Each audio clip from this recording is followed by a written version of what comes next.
On today's episode of PDubs Arcade Loft, we're going to take a look at one of the latest Taito quarter arcades from Numskull. That's right, Kix is here.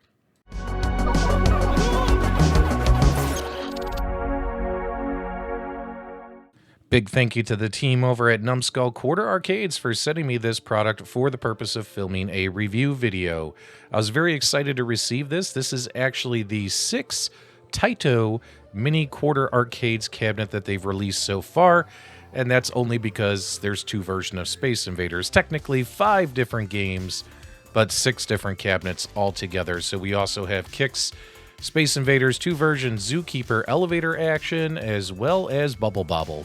Inside of the cute box, you're only going to find one accessory, a USB-A to USB-C cable. This is used for charging the device or using one of their USB hubs to power the device sold separately.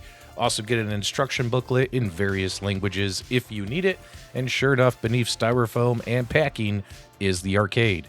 After you remove the quarter arcade from the packaging, the only thing left to do is to peel this plastic cover that protects the bezel and the screen. After that, boom, you're done. You're ready to play. Couldn't be that simpler. Now, in full transparency with my audience, Kix is not one of my favorite arcade games of all time. As you guys know, I pre-ordered Elevator Action, still waiting for that to show up, and take a look at it. Now, these mini quarter arcades, this one in particular, stands 17 inches tall, 6.5 inches wide, with a depth of 8.8 inches. So obviously, not very large machine, but a collectible. And although this is a mini recreation of Kix, you have to admit, Taito artwork back then was pretty boring. The entire mini arcade is made out of wood, plastic, and vinyl. There's no die-cast metal on here. There's no T-molding that I could see. Cute little plaque on the back, engineered by Numskull Designs. Also in the back, you have a volume slider switch. You have your USB-C port, which you'll use that provided cable for charging. Battery indicator light letting you know that it's charging or powered on, as well as your on-off rocker switch.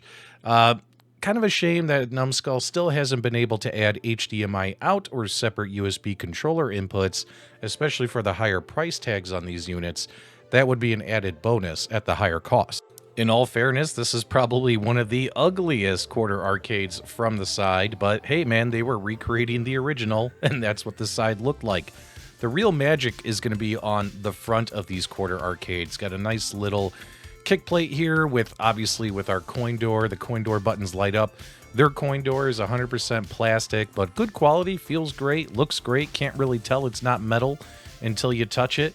Beautiful control panel. The artwork, the high quality 3M vinyl artwork kind of waterfalls over onto the front of the kick plate right above the coin door where the player 1 and player 2 start buttons are.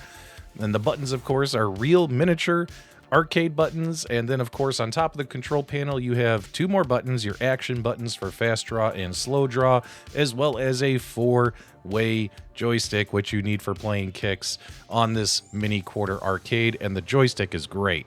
Right above the beautiful control panel is the bezel. The bezel artwork, in my opinion, looks really, really good surrounding this 5-inch TFT screen that has a 4:3 aspect ratio, so the game is provided in its proper aspect ratio. And of course, we have a beautiful Kix marquee. Some people don't like the Kix marquee. I think it looks pretty cool.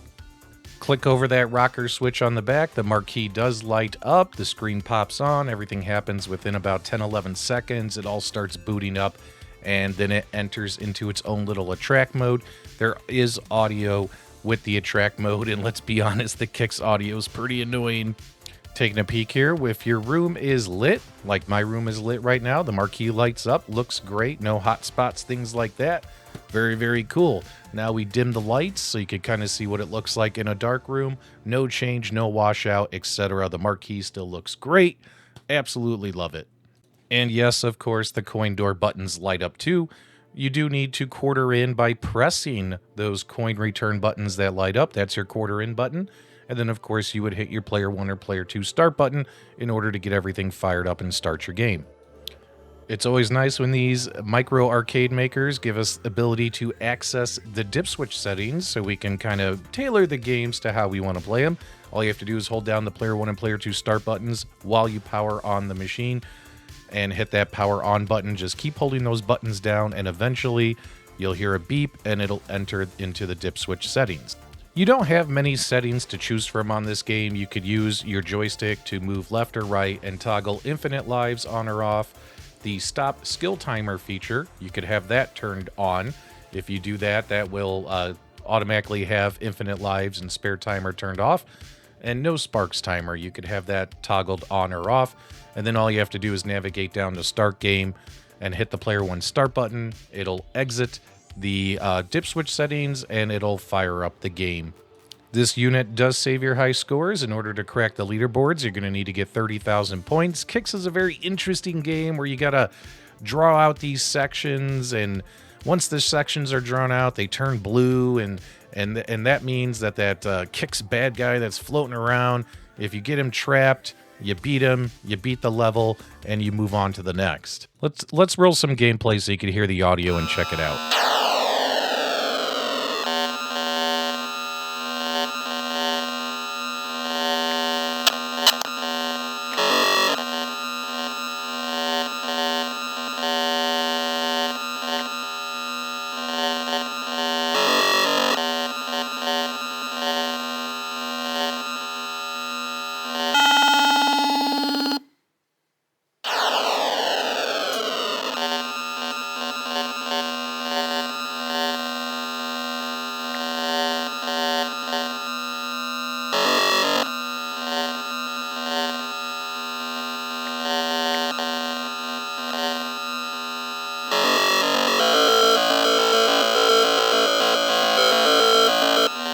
The audio on here sounds great. The 4-way joystick as well as the buttons. If you want to travel your cursor fast or slow, everything works really, really good.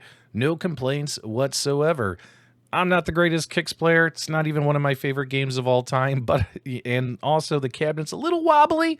It's a little wobbly when you're playing it, but so are all these micro arcades. In my opinion, it's fun to play it on this machine for sure. It sounds really, really cool. Now, if you missed the pre-order discounts, this unit retails for $250 United States currency. It is sold on the Just Geek website. I'll have a link for it in the video description below if it's something you're interested in.